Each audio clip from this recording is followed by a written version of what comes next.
Here's Peter, Alex, Dylan, Dwarf, and Kashish. Hi, today we'll be doing a lab based on electrochemistry. So we're going to be taking 5 metals: copper, iron, lead, zinc, and silver. We're going to be placing those 5 metals on a piece of filter paper that's in a petri dish. So you want to take the filter paper and cut it into 5 sections and then dampen it with a basic solution. And then you want to place a salt bridge in the middle. And also you want to use the copper as a standard electrode. Okay, now let's get started.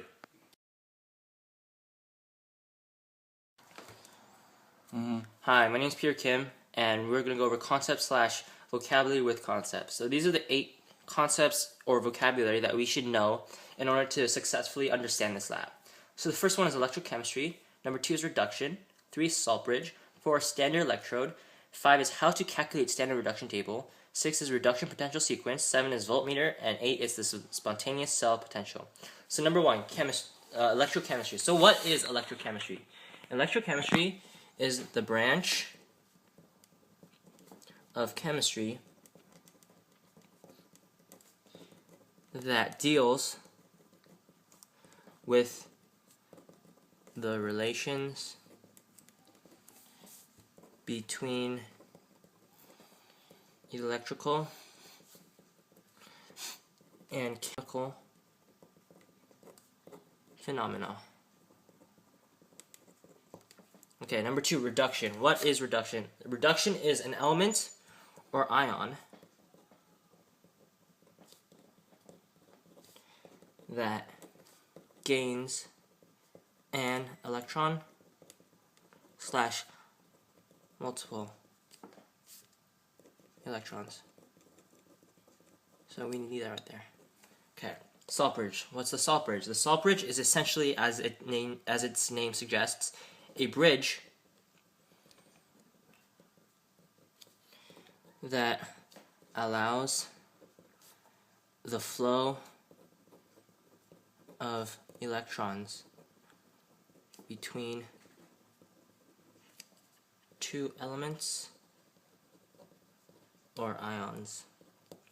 What is the standard electrode? So the standard electrode is the reaction that in a half reaction it would be what every other reaction is based around it. So to put that in simpler terms, H2 in this half reaction, which is a normal half reaction that you'll get in a test, is the standard electrode. All the other reactions are based off this one standard electrode.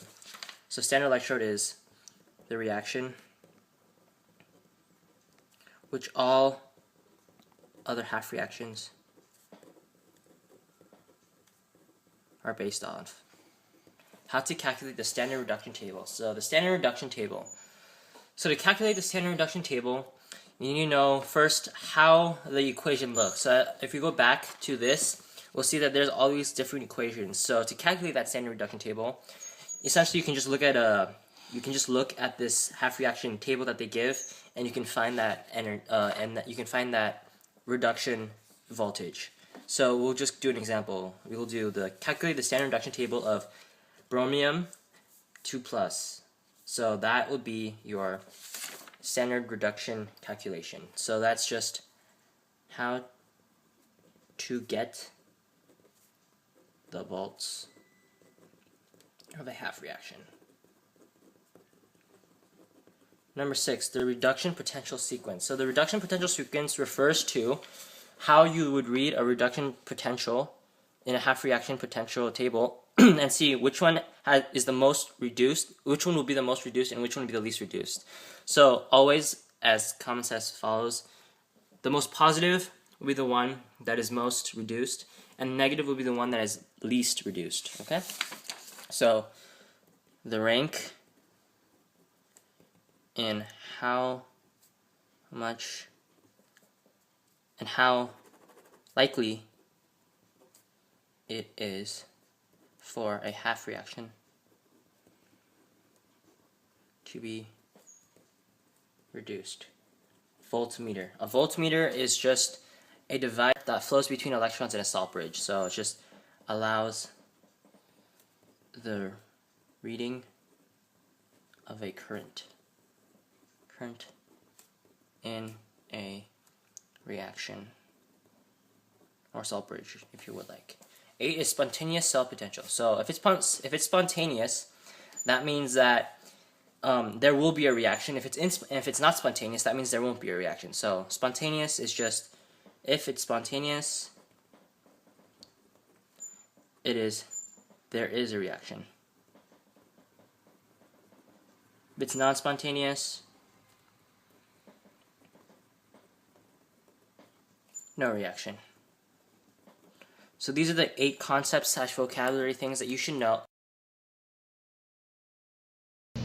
Okay, my name is Alexander Globkov, and today I'll talk to you about the determination of electrochemical series lab. First, I'm just going to go through the materials. So, first couple things you need the goggles. They go on your eyes, like that, nice and snuggy.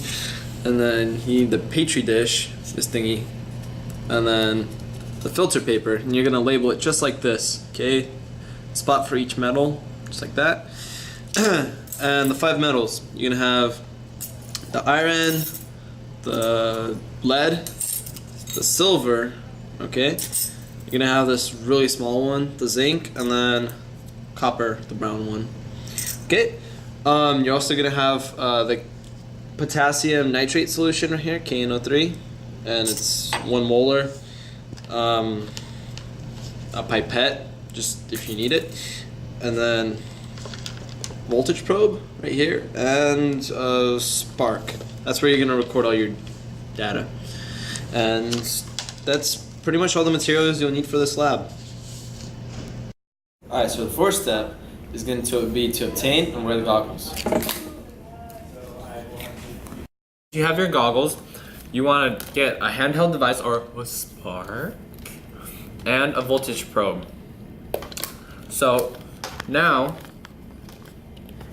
you want to turn on the spark.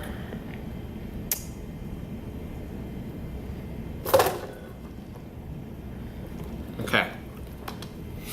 So now what you want to do is, once you have the thing plugged in, you click on voltage, show, and there you go. So you need a filter paper, like I said earlier, right? And you need it to fit inside the petri dish. What you're gonna do, you're gonna label it M1, M2, M3, M4, M5, right? With a little circle, and then you're gonna cut out the small triangles with it. So I'm gonna do that right now. Yeah. So you wanna cut out these small triangles, and boom. Boom. Yoink. Okay. So on all sides, and then later you're just gonna put the liquid on the circle and place the metal with the electrode connected to it, and that will measure the voltage.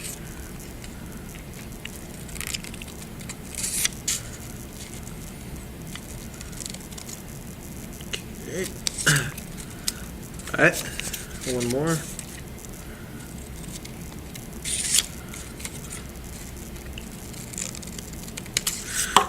Okay, so after you do that, oh shoot. Alright, don't matter. Just save it together. You want to put it in the petri dish once again, and there you go. Look like. So now that you've set up the petri dish, you want to take a pipette and get some of the potassium nitrate, and you want to put 3 dots onto the circles, and then on every circle. So 3, 1, 2, 3. And that works as a conductor. 1, 2, 3.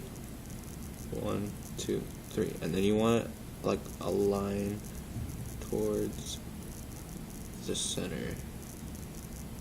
So yeah, there you go. And then you want to take the copper, which will be your reference metal, and then you want to put that onto M1. And then pause it real quick. Now you want to take the zinc and put it as your M2. Make sure it's in there. Bend that metal in order for it to stay. And then you want to take your lead, put it as your M3. Want it so Just a little bit. Yeah. that it touches it. Wait, make sure it doesn't touch the other sides. Yeah. It's the thing. This thing's so huge. Alright. Oh, what else is huge? And then you want to take your iron, Yeah. put it as your M5. Your silver as your M4. Okay. So now that you've set up the petri dish, you want to take a pipette and get some of the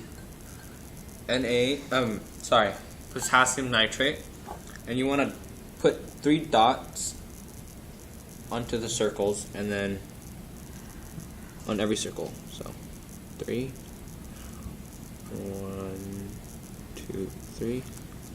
And that works as a conductor. 1, 2, 3. 1, 2, 3. And then you want like a line towards the center. So yeah, there you go. And then you want to take the copper, which will be your reference metal, and then you want to put that onto M1. One is calculate the percent error between your calculated and measured potentials for step 10 of the procedure and place your values in data table 3. So this is the data table 3, and this is the calculated potential, and this is the measured potential. So in order to do that, for the sample calculation,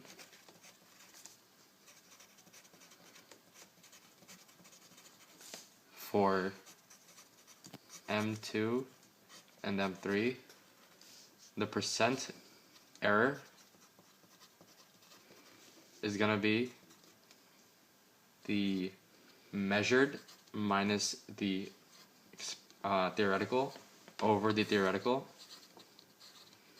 the absolute value of that, times 100, which comes out to 1.6% error. So here is the percent error for metal combination of M2 and M3. And we have explained how to do that, but for time's sake, we just filled in the rest of the data in our table. Half reaction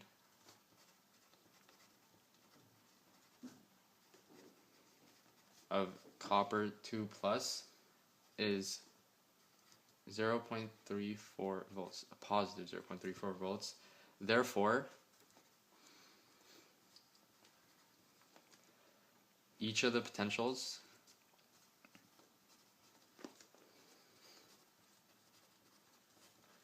in data table 2 should be increased by 0.34 volts.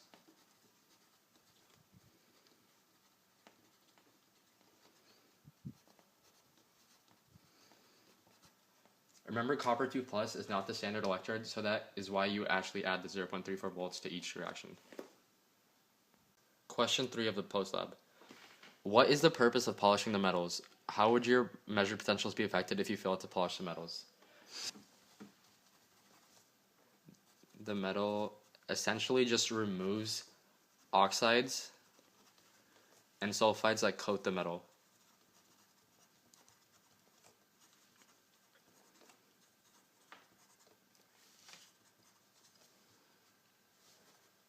Failing to remove these will lower the measured voltages, since the LEDs of the voltmeter are not in contact with the pure metal.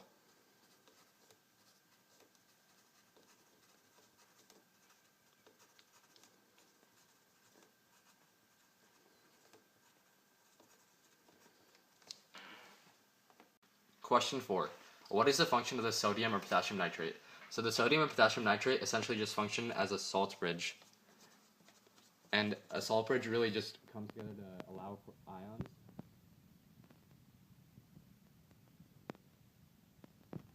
Anions and cations to move through the filter paper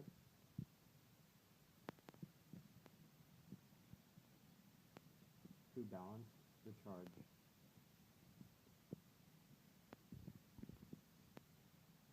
For each cell.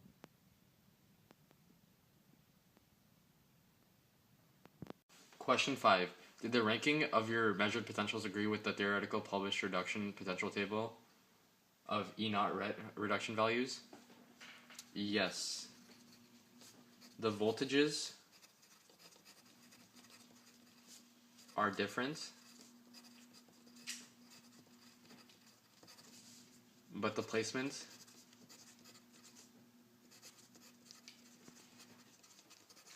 of the metals is the same.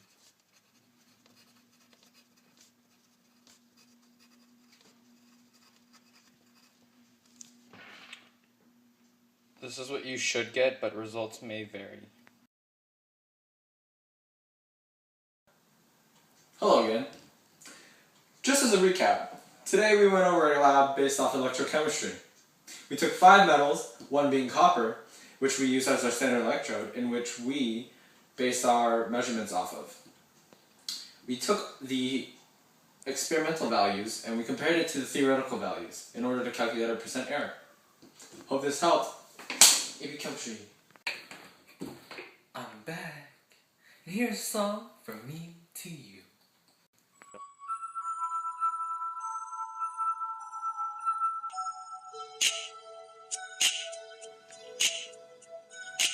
I'm taking chemistry for the first time in my life. First time in my life. It's gonna be real hard to remember everything inside. Whoa. Thing inside. I'm starting with the book that they give me. If you wanna make a grade, an A or B, well you better go study with a chemistry.